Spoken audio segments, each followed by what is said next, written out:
True Crime Brewery contains disturbing content related to real-life crimes. Medical information is opinion based on facts of a crime and should not be interpreted as medical advice or treatment. Listener discretion is advised.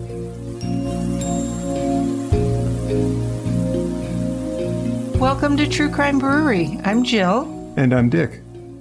So one day in January of 2009, 91-year-old Selma Sally Hill was not answering her phone calls, and this was very unusual for her. Sally had a life partner, Lester, and they had a daily habit of speaking with each other at 4 p.m. each day. So when Sally didn't answer Lester's calls on January 7th, 2009, Lester became concerned pretty quickly. He called Sally's grandson, Eric, who later showed up at Sally's house, to find Lester's family waiting and worrying outside. While they waited, Eric went inside the house to search for his grandmother, but he couldn't find her. So as Sally didn't drive, it made absolutely no sense for her not to be at home. Join us at the quiet end for Operation Custody.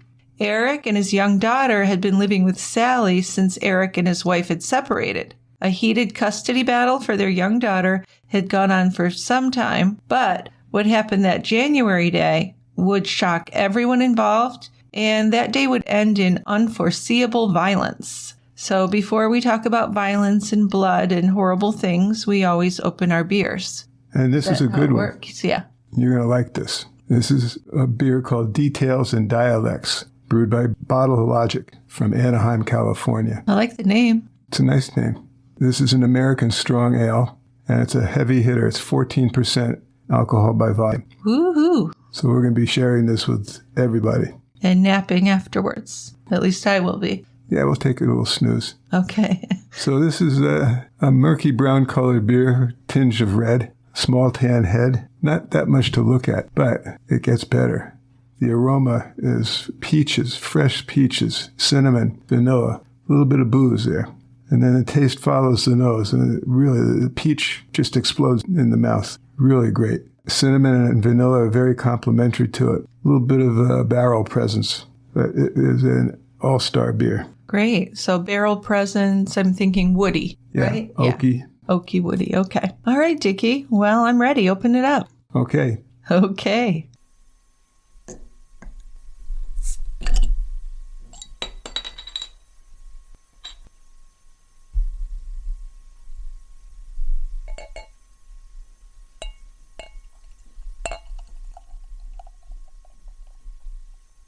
All right, down here at the quiet end, I'd just like to thank Bex for this episode. She recommended this case to us. I believe so. She did. So why don't you start us out? All right. We'll start with Selma, Sally. She was born to Matilda and Oliver Holm in May 1917. She grew up on a farm in North Dakota with 12 siblings. In a time and place where most women were settling down and starting their own families at a young age, Sally was always an independent person who wanted to see some of the world and have a job of her own. So at 20 years of age, Sally moved away to California. That's a big jump, right? Yeah, it's North quite Dakota. Bold. I think it's very bold for that day and age, yeah. So she worked as a cosmetologist before marrying Lyman Hill in 1940. Yeah, so she didn't wait that long. She did settle down fairly soon. She was, 23? Yeah, that's pretty young. And at the beginning of World War II, Lyman served in the armed forces, and Sally helped the country's war effort by working for the post office. Sally was an upbeat person with many friends. She had a son, Gregory Hill, and the family moved to Dublin, Ohio. And after Sally got older and her husband passed away, she spent a lot of time with her son Greg's family. She would become especially close with her grandson Eric, and eventually Eric's young daughter Elizabeth. So in her 80s, Sally found herself a companion who loved her very much, and that was Lester Rowe. And they would be together for over a decade. So I think that's really nice because it's really, I'm sure it's not easy to find someone that you click with at that age. No. There aren't a lot of, kind of especially a lucky men thing. left. Yeah, it really is. And they seem to really care about each other. So Sally's grandson, Eric, was a shy, nerdy guy who liked to play video games with his best friend, Ryan. And the two slightly awkward but smart guys mostly liked to play Xbox and PlayStation together. Ryan would say that Eric was an all-around good guy, quiet but very kind. And it would be hard to imagine anyone having a problem with Eric, just because he would really just go out of his way for anyone in need. He was non-judgmental, and he'd been through enough of his own personal struggles to empathize with other people. So Eric really felt like his life was getting on track in the early 2000s when he began working for the Alameda County Social Services Office in Oakland, California.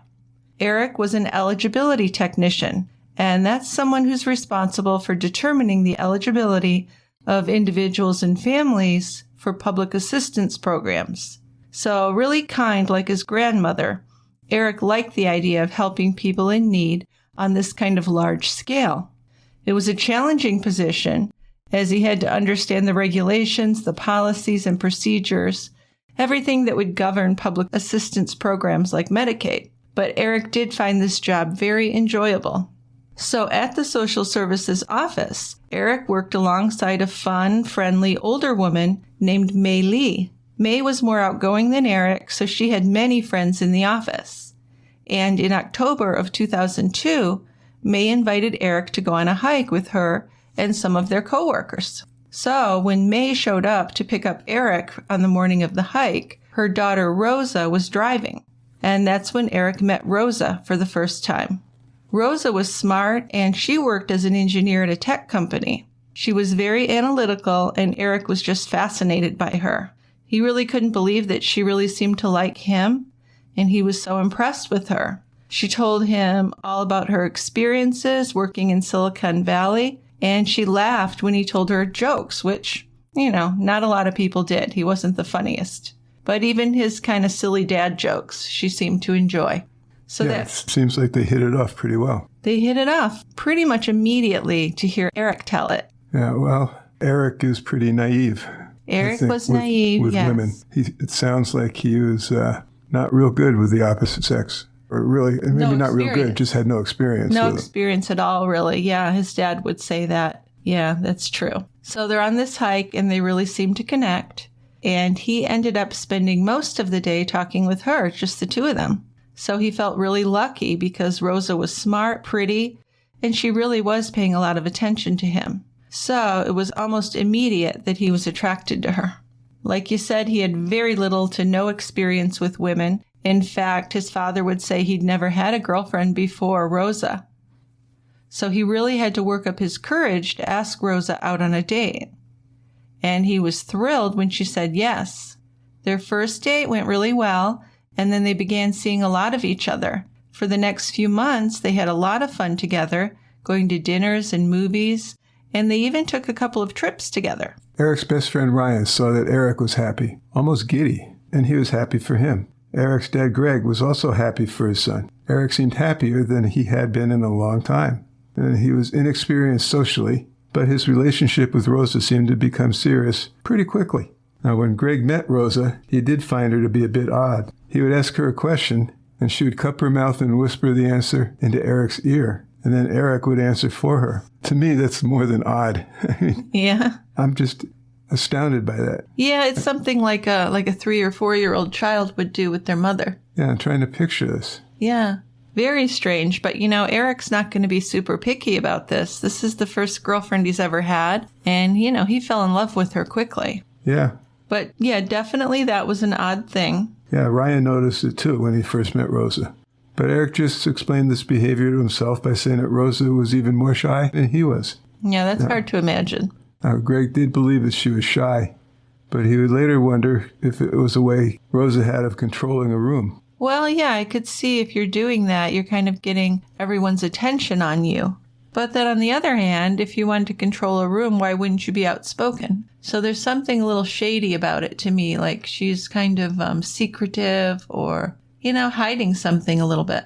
Yeah, I would wonder about that. Yeah, me too. Because that's just really strange behavior to me. It is, and I could see maybe it would happen once, but for it to keep happening especially, it's very, very odd. Yeah, well, and there's some other oddities too, right? Yeah, another odd thing happened when Greg spoke with Eric over the telephone. Rosa would always listen in to their conversations. So it became so obvious that Eric even had a code word to let his father know when Rosa was listening in. Of course, this was very odd behavior, and the people in Eric's life did begin to feel a bit uncomfortable around Rosa after that, because she seemed to be very controlling and jealous and just, weird, for lack of a better word. Ryan, who was Eric's best friend, started to sense some tension between Rosa and Eric, too. But, he didn't want to say anything because Eric had been, so happy to finally find someone. And, Ryan didn't want to be the one to ruin it for him.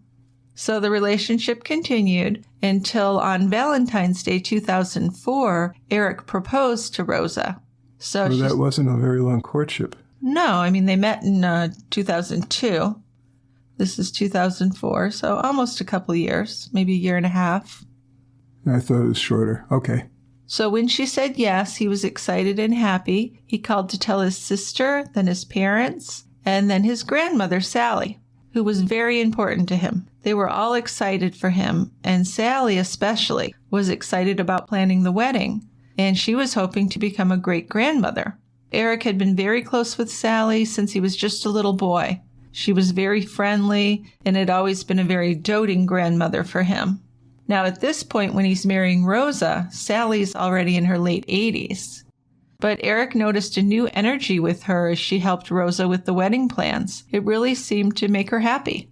I think she had worried about Eric for many years because Eric had had issues and really not many relationships. So I think she was just kind of relieved that he'd found someone and she wanted him to be happy.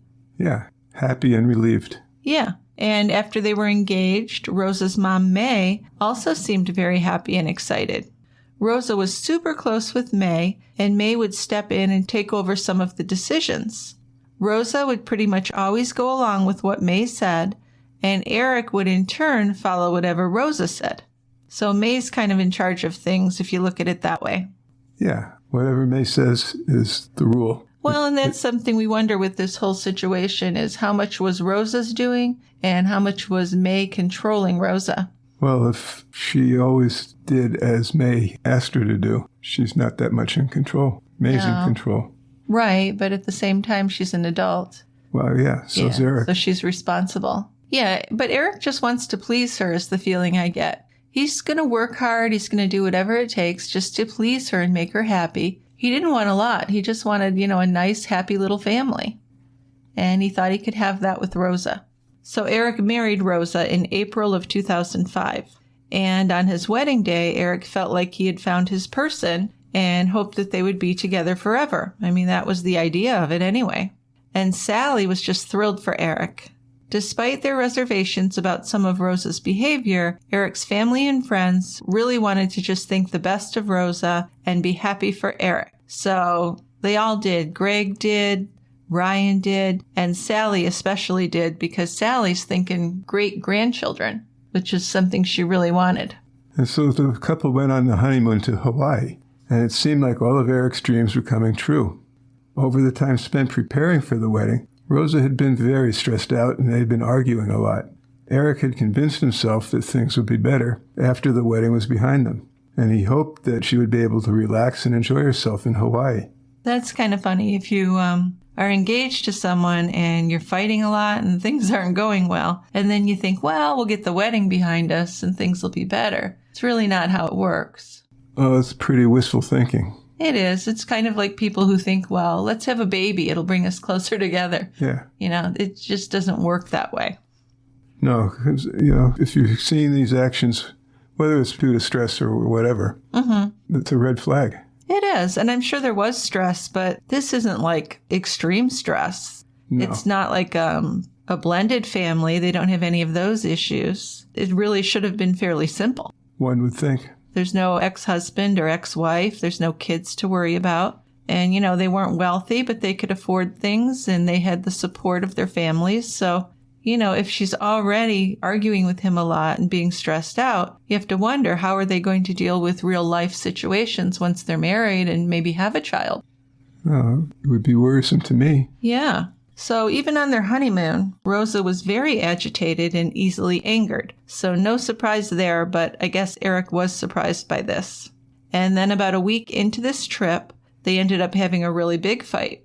During this fight, Rosa tried to punch Eric in the face. She actually took a full swing at him with a closed fist. She missed him, but this was really the first warning sign that there might be something really wrong with Rosa. Maybe she wasn't really in love with Eric, or maybe she just had a real propensity for violence. So after the wedding, they lived with May for a few months before buying their own condo in Fremont. Eric had already gone deeply into debt to pay for the wedding, and it was a financial strain to pay the bills. But by this time, Rosa had stopped working. So it was a one-income family now. Eric was responsible for paying everything. Yeah, and that's one thing in all my research, I have not been able to figure out why she stopped working. She was the educated one with the better job. Well, you could say that she had achieved her goal of marrying a guy. Yeah. And felt like she could stay home. Yeah. Her work was done. I guess. But I do find it odd when they don't have any children. What's she doing all day? Yeah, I would like to know that. Mm-hmm. So obviously they began to have serious money problems, and that became the topic of many of their arguments. She was angry with Eric pretty much every day, and he began to feel like she only wanted him around to make money and pay the bills. Mm-hmm. Constant fighting, and Eric had no idea how to handle it. No, I mean, Eric really was clueless. Yeah, poor guy. He just I want her to be happy, it's really kind of sad. Yeah, Eric was always walking around on eggshells, worrying about what would be the next thing to throw Rosa off her handle. Well, then Eric began to dread even going home, because every day there was an argument, and he was always doing something Rosa did not like. He just could not please her. She didn't lead off with violence, but the incident in Hawaii was always in the back of Eric's mind. Like, if she was willing to do that, will she do that again? Which is normally the case. So Eric did have a lot of issues. We have mentioned that. Back in high school, he had a history of some mental health issues. Like depression or what? Mostly depression, yeah. And being in this turbulent relationship, along with the constant pressure to make more money, really began to take a toll. So There was a ton of stress. Oh, yeah. Now, over time, Rosa began to separate Eric from his family. She had many demands on how he shouldn't be talking or spending time with his family or his friends. He wasn't in contact with his father or his grandmother or even his best friend Ryan, and Rosa was extremely possessive and jealous of Eric's relationship with anyone but her. This is like the last guy you should be jealous of or worried about cheating. Wasn't going to happen.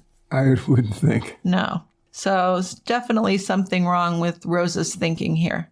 But of course, Eric really wanted the marriage to work. Yeah, he wanted to be married, and he wanted to have a family with Rosa. And then a few months after they were married, Rosa became pregnant. Eric was super excited about becoming a father. He and Rosa talked about having a traditional Catholic family. This was something Eric had always wanted and was really looking forward to. They talked about having a big family, 5 or 6 kids. Yep.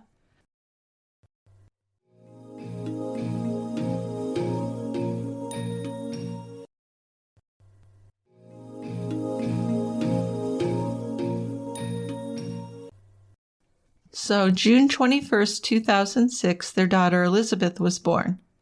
Eric was, of course, very nervous, but he had a lot of fun spending time with his baby daughter whenever he could.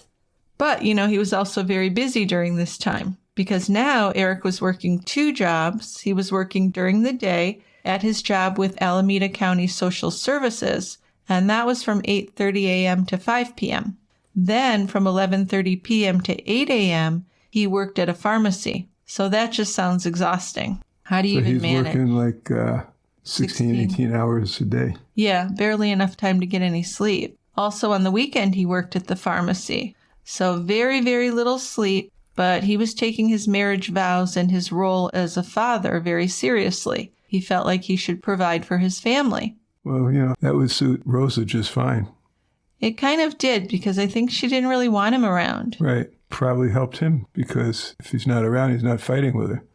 Well, in that way, yes, but I'm sure that's not what he had wanted when he got married. No. But he really would do just about anything to make his family life work, and he was bending over backwards, but still, just seemed like Rosa didn't care and just could never be satisfied with anything. So then the fights were escalating, and that's when Rosa began threatening divorce. And this was very upsetting. Eric was shocked by this because Rosa had always portrayed herself as a devout Catholic, and she told him she didn't believe in divorce. Eric had to do everything Rosa's way, or she'd threaten to leave him and take the baby with her. So it seemed like she was becoming more manipulative and maybe using their daughter, against him a bit.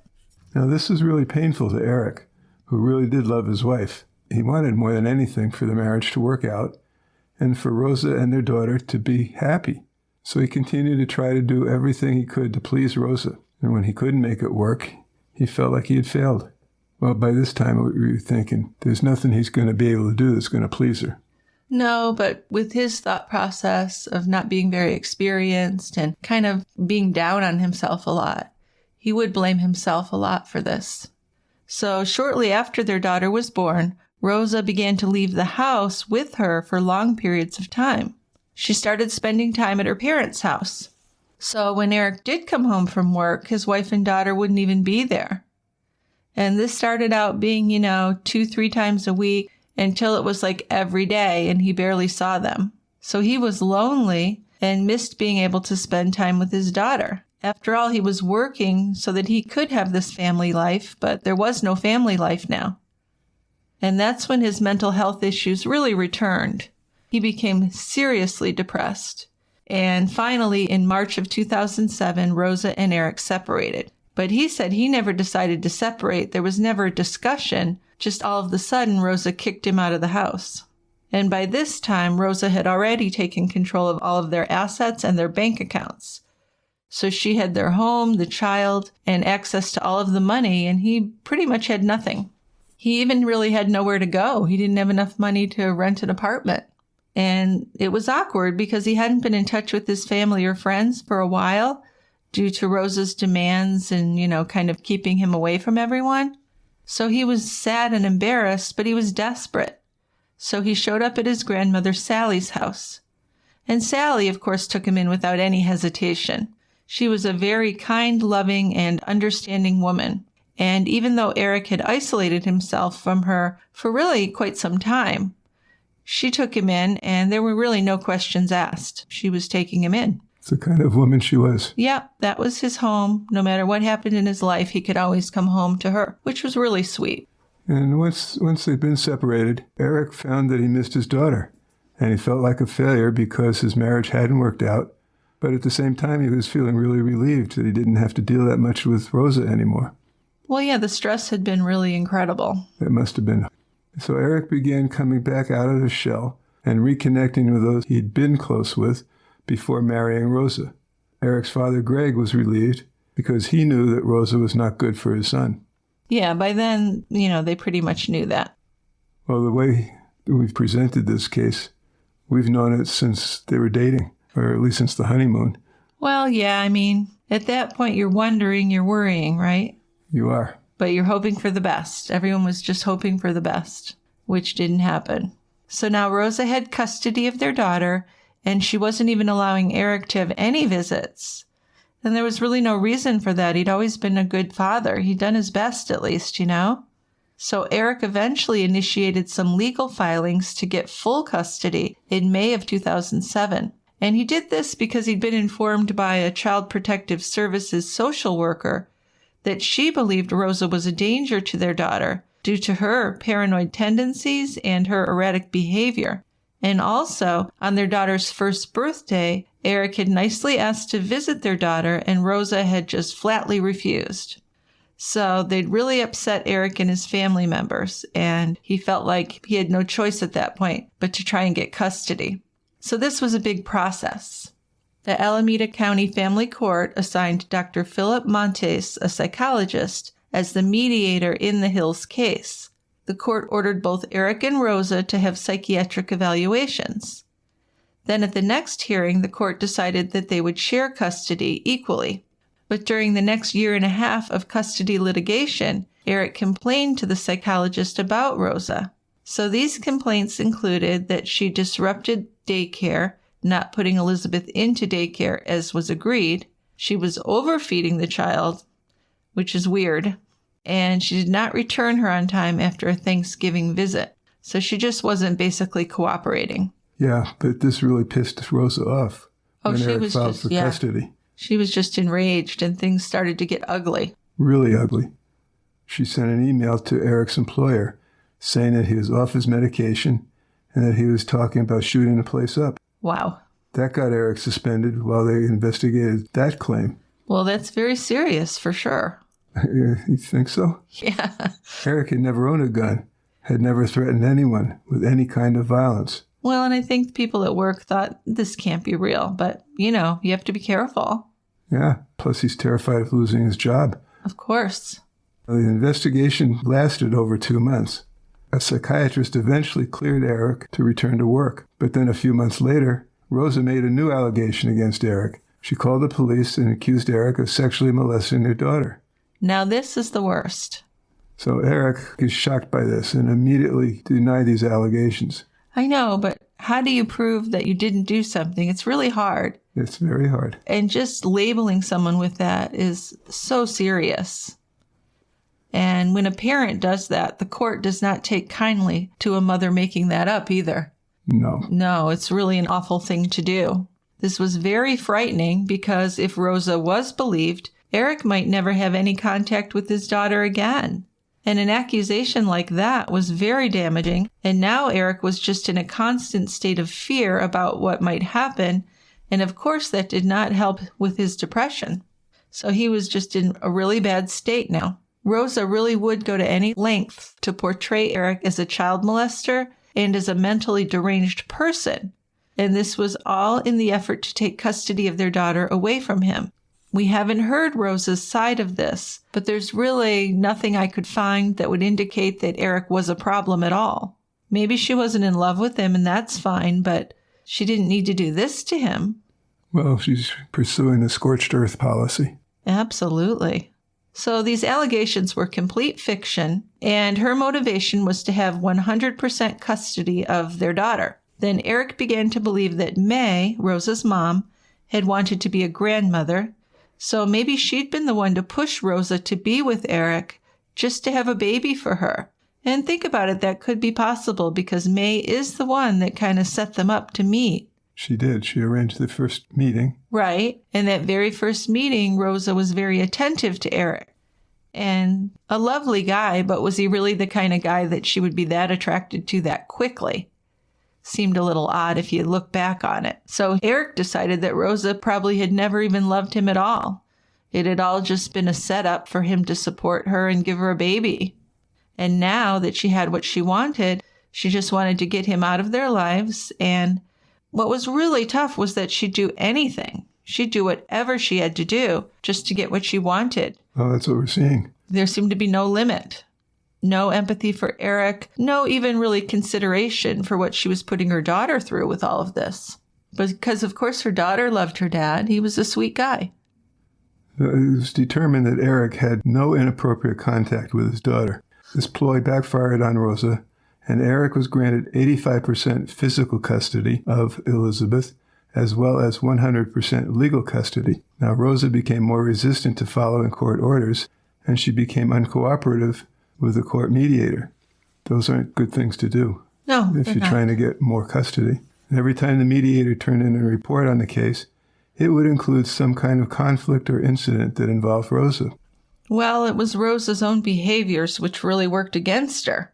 And that lost her much of the custody of her daughter. But, of course, she was angry with the courts, with Eric, and with anyone who was supportive of Eric.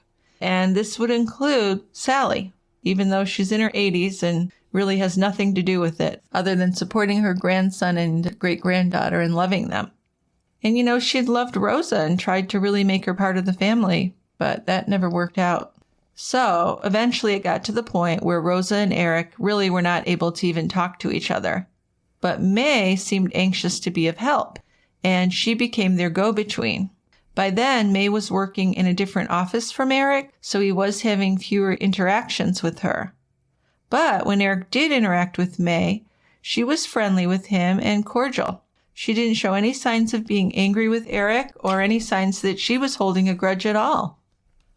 Which, was kind of, I wouldn't say unusual, but it was a bit surprising for him. And in a good way, though. He thought, well, good. Maybe not everybody's gone mad. Right. Maybe I have someone on that side of the family who, really cares about my daughter. But that really wasn't true either, we'll find out. So in January of 2009, Eric and his daughter were living with his grandmother, Sally, and now she's 91 years old and her health has really kind of deteriorated. But she still did always try to be available and help any way she could with Eric's daughter. Elizabeth really liked to play games with her great-grandmother, even though Sally had lost a lot of her mobility. So Sally would enjoy having Elizabeth nearby, and she could make her giggle. And during this time, the family really made a lot of memories that Eric would always cherish. The little girl would climb in the bed with her great-grandmother and play games, and it was just very sweet situation. So even though Eric probably would have liked to be able to have his own place, it was really a nice household for the child, at least temporarily, to have that extended family. Yeah. And of course, Sally just loved it. So Sally was a petite woman. She was just 5 feet tall, and she'd become somewhat overweight, and she had very poor eyesight. She'd been having more and more difficulty getting around. She hadn't driven in years, and sometimes she had to use a walker to help with her balance when she moved around the house. Sally was in this long-term relationship with 90-year-old Lester, a younger man. Kind of scandalous, right? I tell you. But Lester was also in declining health.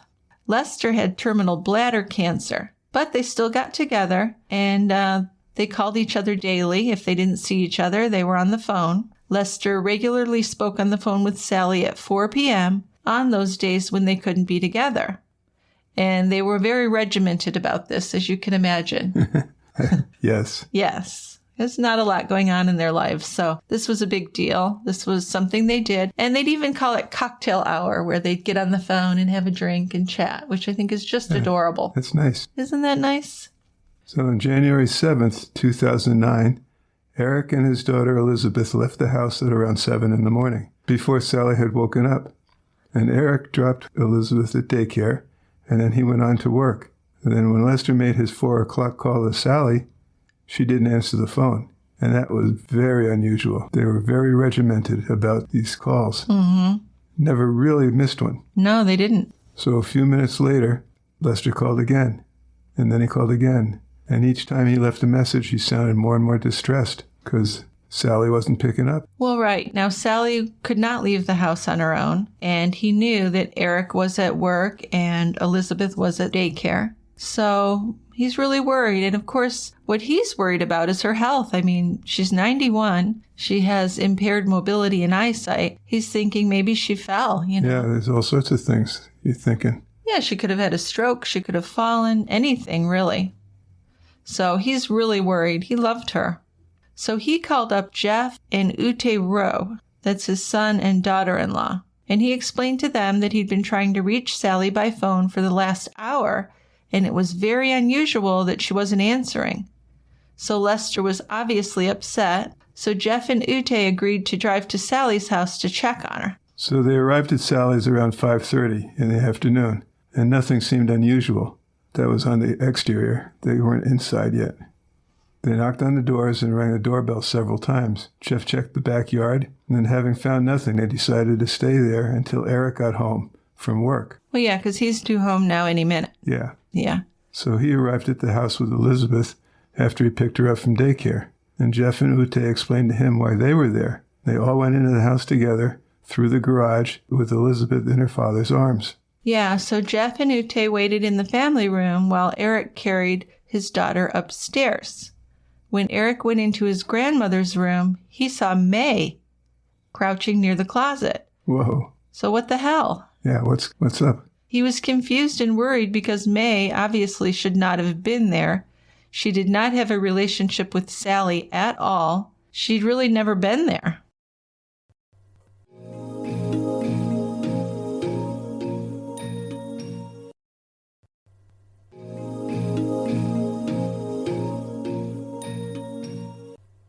So when May said that Sally was out shopping, Eric knew that was crazy. That was wrong. Sally did not just go out shopping. So then he asked May how she'd gotten into the house. And May said that she had come in through the door in the garage. So now Eric is really kind of frightened. He's starting to worry that May had done something to Sally. She seemed like she was up to something. and he's really worried about Sally, so he ran toward the garage. As Eric ran down the stairs, Rosa ran out of the baby's room and charged toward him. So she was wearing a dark trench coat and a black ski mask, so now he really is scared. Something's up. Then he felt something hit him on the back of his head, and he heard popping noises. He fell down in the hallway, and May and Rosa began hitting him repeatedly all over his body. They had like a police baton. Rosa used a stun gun on Eric repeatedly on his legs and his lower torso also, while May was continuing to hit him. So Eric yelled out for Jeff to help him. Downstairs, Jeff and his wife heard 2 or 3 popping sounds, followed by Eric screaming, and Eric was yelling, "What are you doing?" over and over again. So thinking that they may have heard gunshots, Jeff and Ute ran to the next-door neighbor's house, and the neighbor called 911. Then the 3 of them went back to Sally's house, and there they heard more of these popping sounds. And the neighbor heard Eric screaming, "Wait, wait, wait." So they were beating him and tasing him. So while all this is going on, Eric had blood dripping down his face, and he's really fighting for his life at this point. Eric weighed over 250 pounds, and Rosa and May were tiny, each weighing about 100 pounds. So Eric was able to stand up and push May away. But then Rosa would knock him down again. He was stunned and hit again multiple times. Eric did manage to get the baton away from them, and he began striking back at the 2 women. He kicked Rosa back into the baby's room, but she got out again and she used the stun gun on him, telling him to shut up and stop moving. So then Rosa held a gun to Eric's chest. So he stopped fighting and he lay still on the floor. May then got on top of Eric and pushed a baton down on his throat, choking him. So both May and Rosa demanded that Eric say he would give up custody of his daughter. And Eric agreed. He said, "Yes, you can have custody," just to keep them from killing him.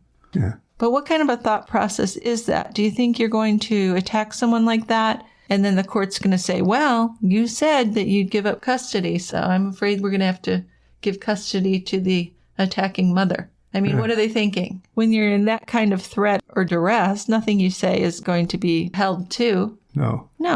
But by this time, Eric heard sirens getting closer. So Rosa ran over to the window, and May continued to hold the baton on Eric's throat.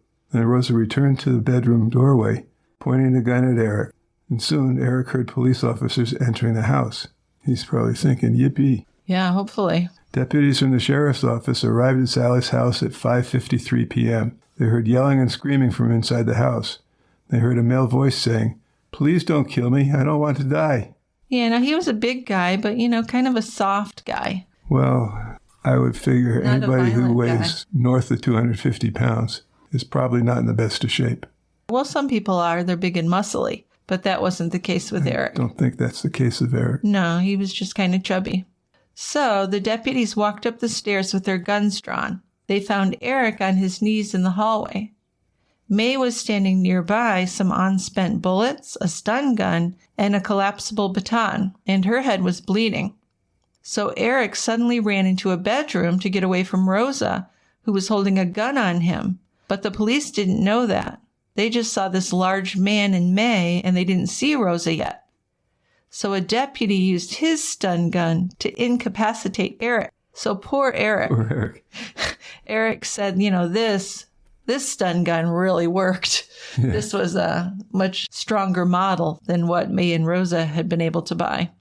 But May was ordered to drop to her knees and raise her hands above her head. But the police don't know. They're thinking it's more likely that it's the man that's the aggressor, right? Oh, yeah. Not this little Asian woman who's 20 years older than him or whatever. But still, poor Eric. So Eric was shouting that May and Rosa had a gun and that his 2-year-old daughter was in the house. Deputy Jared Hadaway asked May where the child was, but she wouldn't answer him. Then finally she pointed to the bathroom. Hadaway looked into a mirror on the bathroom wall, and that's when he saw a reflection of Rosa standing still in a nearby bedroom. Hadaway then ordered Rosa to come out of the bedroom with her hands raised. She followed his instructions. Hadaway then found a second stun gun in that bedroom, and he found the 2-year-old crying by herself shut in the bathroom. So that's how much she cared about her daughter. What a scene. Yeah. So deputies took May and Rosa from the house and searched them. Rosa was still wearing the long black trench coat and multiple layers of clothing. In her jacket pocket, they found an unloaded handgun. May was wearing a heavy tan-colored coat with black pants, and she told a deputy that she had another stun gun in her pocket. May was taken to the hospital because she'd been hit in the head with the baton by Eric trying to defend himself. So she had to go there to get treatment. Then, Deputy Mitchell Mensinger found Rosa's father Ping nearby the scene. He was slouched down in the driver's seat of a gray Prius that was parked across the street and several houses down the street. So the car was registered to Ping, and inside the deputy found a pink and black backpack which belonged to May.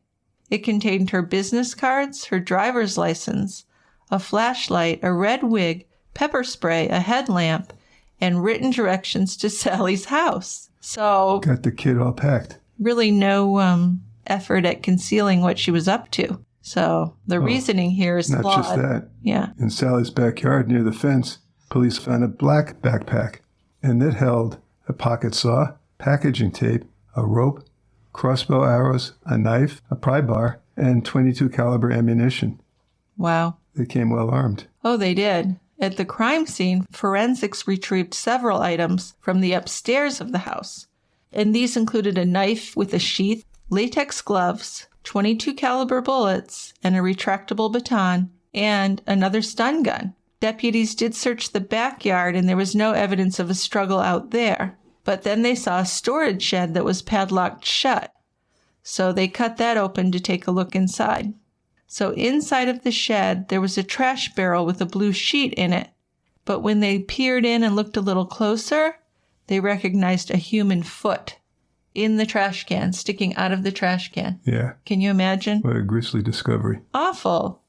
So Sally's body had been placed head first in this garbage container, a 91-year-old woman. She'd been wrapped in blue sheets. There were plastic grocery bags on her head, neck, and hands. And there was also a white rope wrapped around her body. So the police are thinking this was no accident, right? This woman's been victimized and murdered and hid. It would seem. Sally's autopsy would reveal that she had several blunt injuries to her head and neck, and she had taser burn marks on her right hand, arm, and torso. This poor woman. The cause of death was determined to be asphyxiation due to strangulation. So this is just horrible. Rosa's Acura Integra, which had been parked near Sally's house, was impounded. And inside this vehicle, there was a box of .22 caliber bullets and some packaging for a glass cutter. A black duffel bag was there which contained handcuffs, leg irons, pepper spray, a hacksaw, an axe, a pry bar, and a rubber mallet. So what in the fuck were they planning here? Wait. This is all for a 91-year-old woman. Well, and I guess for Eric. And Eric, too. Oh, my God. But wow, they were really armed. There was also a blue coin purse with $2,000 cash and an envelope with $432.06. So I'm not sure what the money was for. But then police were especially shocked when they found a samurai sword with a shoulder strap in the car. Holy crap. Wow. Yeah. So when the police did interview Rosa, she claimed that she had seen her ex-husband in the same bed as their daughter. Despite no evidence being found to support her allegations of sexual abuse, Rosa would stick with this story. She told detectives that she had entered Sally's house to confront Eric, but that Sally had stopped her. And in a moment of frustration, she said she had unintentionally injured the elderly woman. We're still going to be blaming Eric, aren't we? So May, when she was interviewed, said that she had witnessed the fight between her daughter and Eric, and that she had stepped in to help Rosa. So at this point, with no other witnesses, the police weren't sure who to believe. No, they really weren't sure, but they did know that Eric lived at the house. And then they did find out that he had custody, so... Plus finding all those things in May's car, Well, it was starting to come together. Yeah, it'll unravel pretty quickly. Pretty quickly, yeah. So the very next day, actually January 8th, deputies executed a search warrant on a home in Antioch. There, they found mail addressed to May, Ping, and Rosa. They also recovered a computer and a .38 caliber revolver That was registered to ping. A forensics computer expert analyzed the computer and found internet searches for taser guns, gun silencers, and how to break into a house. Right. So it was determined that May and Ping had a second home. On January 20th, a search was done on a home in Brentwood. And inside this house, they found evidence that May and Rosa had lived in this home, and that included bills and a pay stub in May's name, and then some job applications in Rosa's name. So now Rosa was starting to look for a job? Huh? I don't get it. Don't know. I don't know. Well, inside this house, deputies found printed documents and handwritten notes in the kitchen. There was one printout from the internet that had information about chloroform and poisons and antidotes. There were other printouts titled Medications That Can Cause Confusion in Elderly Persons and Medications That Should Be Avoided if Possible when Certain Diseases Are Present. So these all show that they were targeting Sally.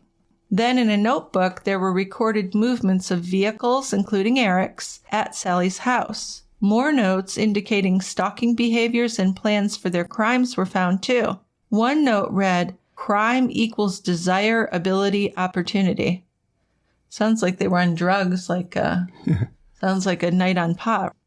Flashlight as a weapon to hit at forehead, wrist. Pepper spray does not work on everybody. Tear gas, trial, toxicology, arsenic, traceless death, and poison tablet. So a lot of internet searching was going on here. That's not all of it. No. So in a bathroom, deputies found notes for a revenge spell against Eric Hill, Gregory Hill, and Selma, and a note referring to Eric and Selma Hill as troublemakers.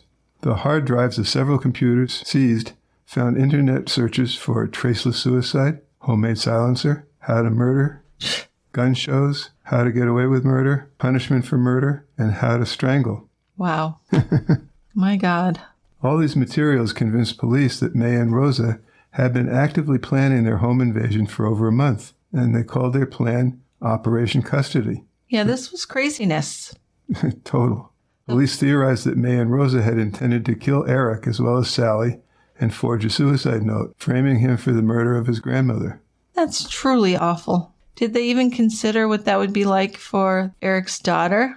Well, they weren't too concerned with her because she was left in the bathroom. Nobody was tending to her. She was more like cargo, right? Like just a piece of property to fight about. Well, a Verizon wireless cell phone analyst examined the cell records of Rosa, May, and Ping's phones. Rosa's cell made a series of 10 calls to May's cell phone from 11:46 a.m. to 5:15 p.m. on January 7th, 2009. And remember, Sally would have been home alone during that whole time period.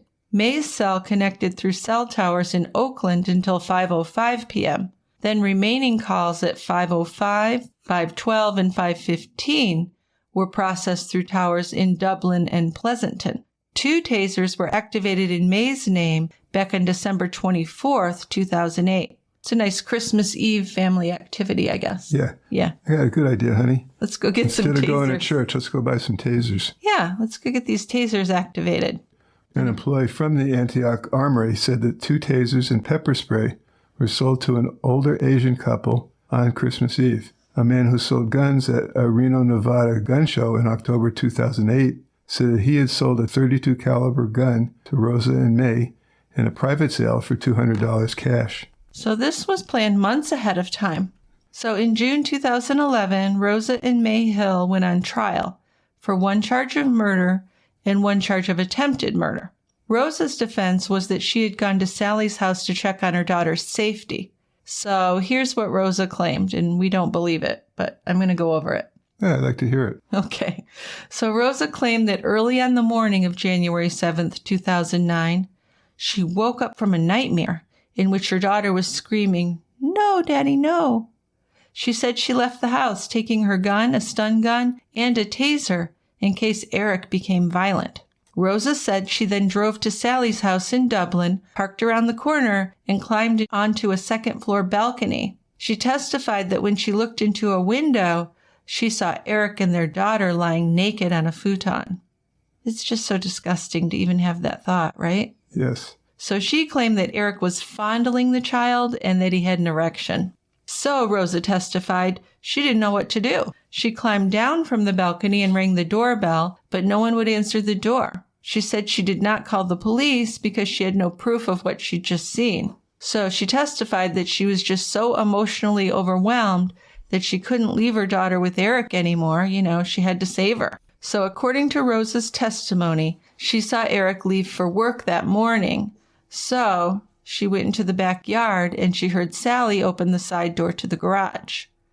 So Rosa said she believed that Sally was not aware of what Eric was doing, and that if she knew that Eric was molesting their daughter, she would help her protect the child.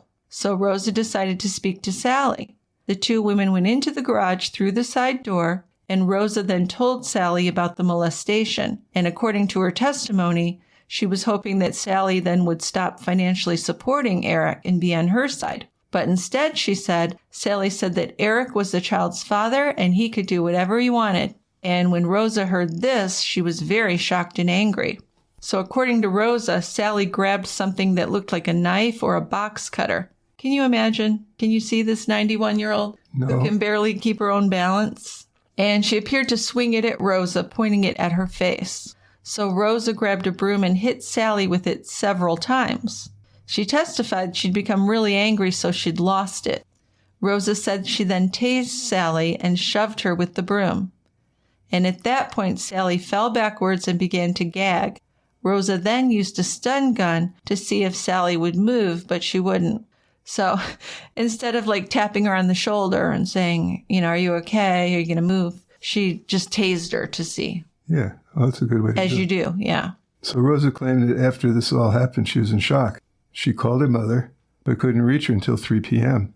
Then she wrapped Sally in sheets and moved her body by herself out to the shed in the backyard. She said she was able to do this by using boards and propping the body onto a dolly. And after putting Sally's body into the trash bin, she padlocked the door. And this key was later found on a utility belt worn by Rosa. So then you have to wonder, did she bring the padlock? Sounds like it. So she was kind of planning on that part?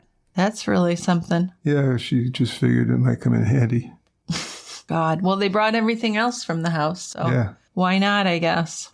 So Rosa said that she then decided to wait for Eric to get home just to see if she could convince him to let May take care of Elizabeth. Rosa testified that when May arrived at the house at 5:25 p.m., Rosa met her at the side entrance.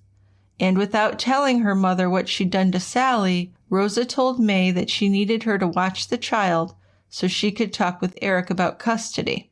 So when Eric got home, Rosa was upstairs. Now, she never mentioned that people were calling and knocking on the door trying to check on Sally all that time. Right. She said she heard Eric talking to her mother, and in Rosa's version of these events, when she was in the upstairs hallway, it was Eric who charged at her. So, of course, she was afraid, and she tased him. Now, she never really said why she had a taser in the first place, so that was kind of a hole in the story. A small one. Yeah. She said it didn't do anything, though, and Eric grabbed her and began to bang her head onto the floor repeatedly. Then May came and tried to pull Eric off of Rosa, Rosa said, and Rosa was able to reach a stun gun to stun him again. So she testified that Eric hit her mother on the head with a baton and that Eric had a gun. Never mind that she had purchased the gun with her mother, and she had brought the baton with her. But the 2-year-old ran into the hallway at that point, and Rosa picked her up and put her into the bathroom and closed the door. And she said that's when she heard the sirens approaching. Rosa testified that she had not gone to the house that day with any intention of killing anyone. No, well, why'd she bring all that stuff with her? Just in case. I don't know. Her story's shit, really. It is, but I guess you got to make something up on the spur of the moment. That's what she came up with. I guess, but the whole plot was ridiculous. It wasn't going to work in any way whatsoever. No. So she gave a statement to police that night because they threatened to take her daughter away from her permanently, she said. And Rosa told the police that May had tased Eric. But then at the trial, she said that she had lied to the police in her interview that night, and she changed her story. Anyway, both Rosa and May were convicted of 1 count of first-degree murder and 1 count of premeditated attempted murder. Then May was also convicted of 1 count of first-degree burglary. So in late August of 2011, the court sentenced Rosa to consecutive prison terms of 25 years to life, plus 1 year on count 1, and life with the possibility of parole plus 10 years on count 2. The court sentenced May to consecutive terms of 25 years to life on count 1 and life with the possibility of parole on count 2. May's husband, Ping Li, who was obviously involved in this in some way, was later sentenced to just 4 years in prison as an accessory after the fact. So both Rosa and May appealed their convictions. Rosa's were affirmed, but the appeals panel decided that a lack of instruction on aiding and abetting felony murder in the case of Rosa's mother may have confused the jury. So May's murder conviction was overturned in 2015, as there was evidence that she was just an accessory to murder after the fact. But May's conviction for attempted murder was confirmed. So both May and her daughter Rosa are serving their sentence in Central California Women's Facility. May's parole eligibility hearing recently occurred in March of this year and was denied. Her next hearing is in 2028. Rosa's first parole hearing is scheduled for July of 2029. Yeah, so just super sad. Very. Unnecessary, terrible. Eric did raise his daughter and said that she's turned out just great and he's been happy, so that's one good thing. Yeah, here's this guy who really, he's simple. Yeah. And he just wanted to have a family. Mm-hmm. And this is what happened. Right. Well, and you really do have to wonder what was going on there behind the scenes, why she even was with him in the first place. Yeah, it would seem there was some ulterior motive. There was something going on in that family, yeah. In May and Rosa's family, for sure. Well, thanks again to Bex for this recommendation.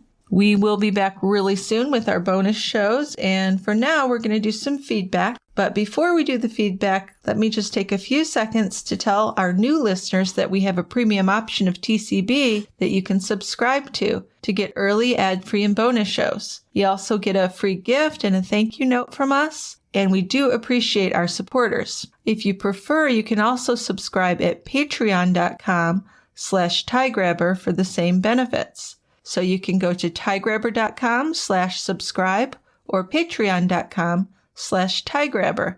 Other ways we ask you to support the show is if you would give us a 5-star review on Apple Podcasts or wherever you listen, and we would love to get an email or a voicemail with your feedback on cases we've covered, any opinions, any case suggestions. We do love to hear from our listeners. If you have some feedback or case suggestions for us, you can send us an email. Our email address is truecrimebrewery@tiegrabber.com. And voicemails can be sent very easily by just clicking on the voicemail link in our show notes or on our website, and you can record right there from your laptop, your iPad, your phone, whatever. So it is super easy, and we'd love to hear from you.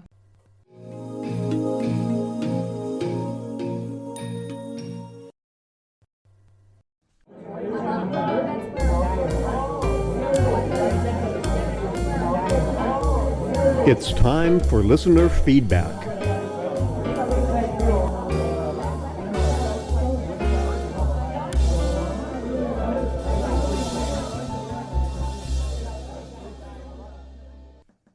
So let's move on with some feedback. We've got the latest on Lucy Letby, because I know everyone's followed that trial and its outcome. So the barrister representing Lucy Letby has handed over new medical evidence that he claimed would demolish the case against her. Mark McDonald, barrister, told reporters that Lucy has a new hope. He delivered the full findings of a 14-person expert panel of neonatologists and pediatric specialists who say poor medical care and natural causes were the reasons for babies collapsing at the Countess of Chester Hospital neonatal unit. Also given to the Criminal Cases Review Commission, CCRC, which investigates potential miscarriages of justice, was a separate report from 7 medics, which claims the results of insulin tests on 2 infants, which the jury concluded Letby poisoned, were unreliable. Yeah, so what's next for Lucy? Because if it was in the U.S., I feel like I'd have a better understanding. But things are different. They're different in Great Britain. Yes, they are. Now, despite the findings of this expert panel, Lucy's release, or even a retrial, is not a guarantee. She's already had 2 applications for leave to appeal refused. The grounds of appeal related to what her defense argued were errors in judicial decision-making during the trial, not the medical evidence. Huh, well, that's interesting. Because I would think the medical evidence would be grounds for appeal. One would think. Especially now with all of these medical professionals, scientists coming forward. Yeah, but what this means now is that the CCRC is the only path left open for Lucy to challenge her convictions. Yeah, so the CCRC investigates potential miscarriages of justice in England, Wales, and Northern Ireland. And the commission is expected to treat her case as a priority. I guess because of all the public attention it's been getting. Well, there's a lot of publicity. Yeah. But even making it a priority still could take at least a year to review the evidence before making a referral back to the Court of Appeal. Could be even considered. Right. And meanwhile, she's in prison. So if you think she's guilty, you're fine with that. But if you think that she's not, and I would have to say she wasn't proven guilty in a valid way, in my opinion, then it's terrible that this young woman is in prison. Yeah. It really is. Well, you just have to, at this point, keep faith in the thinking that it's all going to work out okay. Well, I guess that's all she can do. But I mean, her life is kind of ruined, aside from just being in prison. Oh, yes. Always going to be people who think she did it, no matter what. There will always be people that will think she's a baby killer. So as far as ever having a career in the field that she loved, that's gone. And I feel like a lot of it is just because of using poor scientific evidence that really was not valid or was misconstrued at trial, really. Well, if you're really cynical, you say that the prosecution picked experts to support their views. Oh, well, I don't think you have to be that cynical. They always do, right? But then I wonder about the doctors, the pediatricians that were there. I wonder, why were they pointing their fingers at her? I don't know. Do you think they sincerely believe she did it? Or do you think they were kind of setting her up to protect themselves? It's a good question. It could be. Yeah, it really could be. Okay, so that's a case we'll be keeping an eye on for sure. And here's another case. Yeah, we have an email with a case suggestion from Sydney. And Sydney writes, "Hey, Dick and Jill, I have a super twisted case that I need you two to cover on the podcast. It's the case of Stephen Walter Plattle. On April 12, 2018, 43-year-old Plattle murdered his biological daughter, 20-year-old Katie Rose Fusco Plattle, with whom he'd been engaged in an incestuous relationship, and her adoptive father, 56-year-old Anthony Charles Fusco. And this happened in New Milford, Connecticut. So the day before, Stephen had murdered his and Katie's 7-month-old son, Bennett, by smothering him in North Carolina. So this is just a story from hell, really. I have heard of it. The case received widespread attention due to the incest between Stephen and Katie, as well as the mishandling of the incest trial that led up to the killings, which really had ignored Stephen's history of abuse and failed to restrict Stephen's access to Katie and their son, Bennett. Thanks so much and keep up the excellent work. Sydney P. from North Carolina." Well, thank you, Sydney. So in 1995, Stephen Plattle, who was 20, met and began to groom Alyssa Garcia, age 15, over the internet. He traveled to San Antonio to begin a sexual relationship with her, and Alyssa ran away with him to live in New York. Then she became pregnant at age 16. On January 29, 1998, she gave birth to their first child at 17, whom they named Denise Plattle. And we know what happens with Denise, and what follows is just a really unbelievable and disturbing story. So thank you, Sydney. I think it's worth looking at, although it's horrific. Have you heard of that? I thought we had heard of that a few years ago. We have heard of it. Yeah. But I'm still trying to sort everything out. Well, yeah, I don't want to give it away, but you kind of get the gist of what happened here. Yeah, I think that'd be an interesting case to do. Yeah, I remember seeing something on television about it years ago, so we'll have to do some research. So why don't you read our next email, which is a case suggestion from Georgina.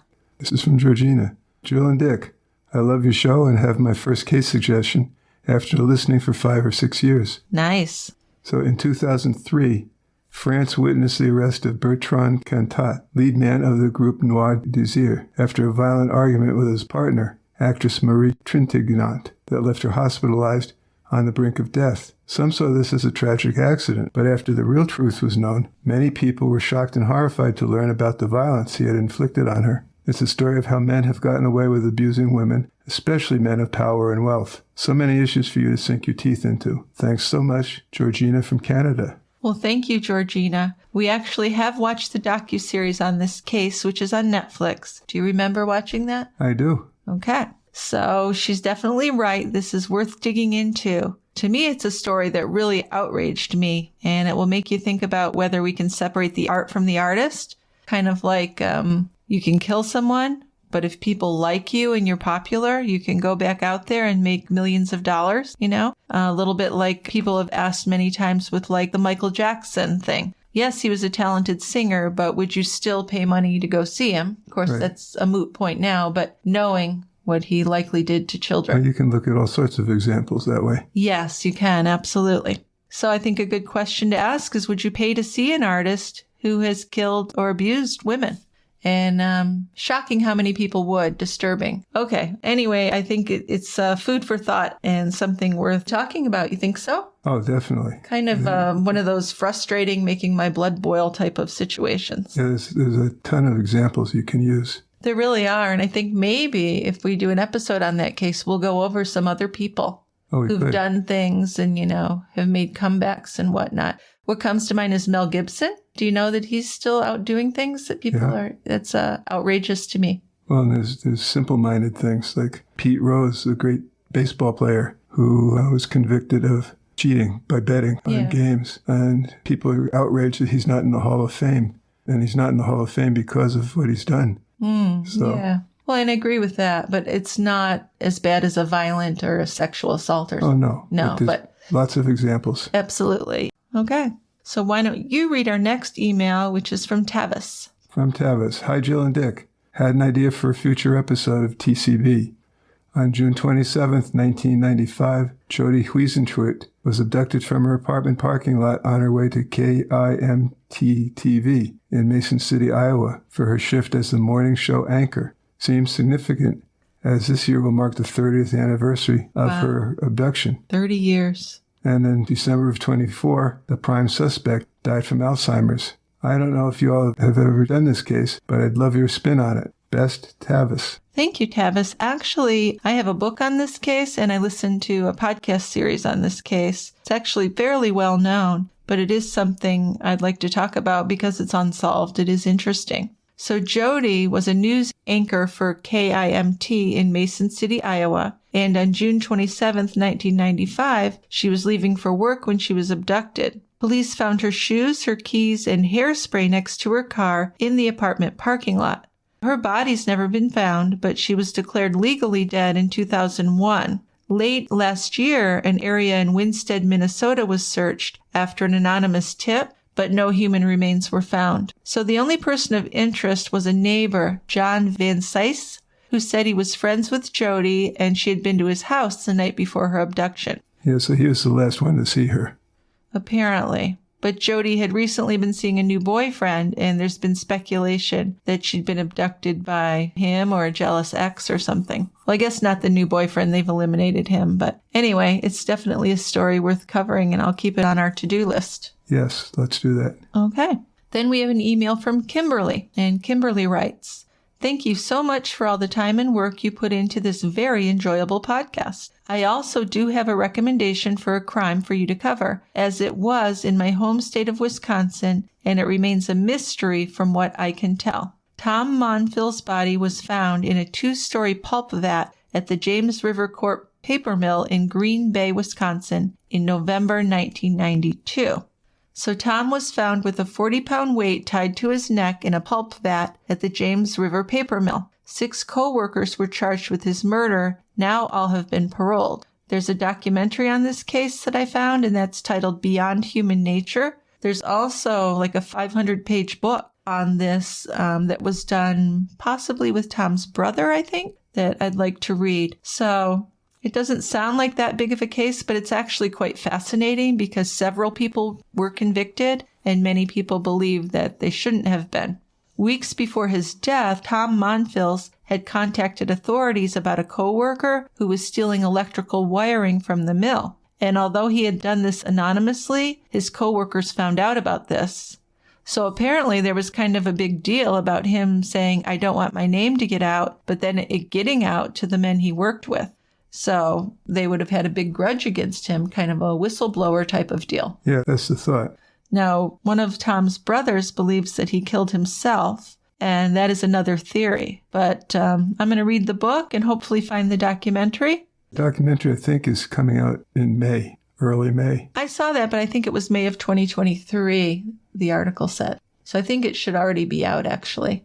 Okay, we'll look. Sometimes you read those articles and they say it's coming out this month, but it's that month of a different year. Well, it's May of some year. Yeah, so if it's May of this year, that's fine too, because that'll just be in a few weeks. So yeah, Kimberly, I think that is a very interesting one. I'm just wondering why, if thinking that he killed himself, why would he tie a weight around his neck? Well, there's a lot of that kind of stuff. That's why there's a 500-page book. I guess so. There's a lot to it, and that's why I think it might be really fascinating. Would be. Yeah. Right now, we also have the Lori Vallow case going on in Arizona for killing her fourth husband, Charles Vallow. Yeah, she's doing a good job of representing herself. Oh my God. Yeah, it's bad. It's really bad. But kind of fascinating to watch. Obviously, lots of people covering it, so we don't need to say a lot about it. But if anyone wants to share an opinion, I'd love to hear from you about it. Fire away. Yeah, and we should have a verdict pretty soon, within the next couple of weeks anyway. I definitely think she'll be convicted, because you were definitely being sarcastic when you said she's doing a great job defending herself. I mean, just a little sarcasm. You know, it's a human being who died, so I don't want to make light of it at all, but just the things she would ask questions about were just so stupid. Just ridiculous, petty things that really have nothing to do with it. But I did love seeing Charles's sister on the stand, because she didn't take any shit from Lori, and that was enjoyable to see, because that woman really suffered a lot, because Lori not only killed her brother, but her grandson. Yeah. Yeah. So that's a super sad case. Okay, everybody. Thank you for being with us today. And we'll see you next time at The Quiet End. Bye, guys. Bye-bye.